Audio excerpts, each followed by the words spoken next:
Well, new developments in a downtown Marquette project. The Vault Marquette is now getting an extended pre-development deadline. And TV6's Caden Minus takes a look at the current timeline for construction.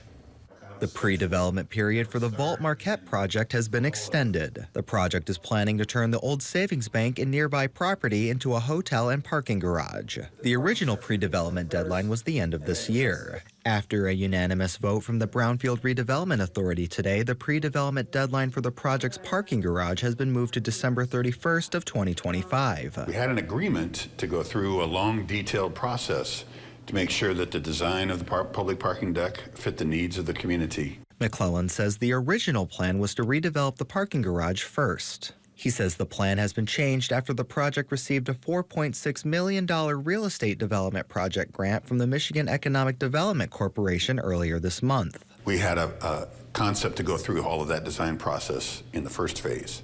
Because the state savings bank will be developed first now, that deferred that activity, and we needed to extend the timeline for that pre-development period. Construction on the old state bank will begin this spring. McClellan says construction on the garage will not start until spring of 2026. We reached out to the Vault's co-owner Jennifer Julian via email. She says the extended pre-development deadline does not change the overall project timeline. Caden Minus, TV6 News, Marquette. Thank you, Caden. And now during the meeting, the Brownfield Redevelopment Authority also says the proposal to build a new veterans home at the Old Cliffs Dow site in Marquette is still under negotiation.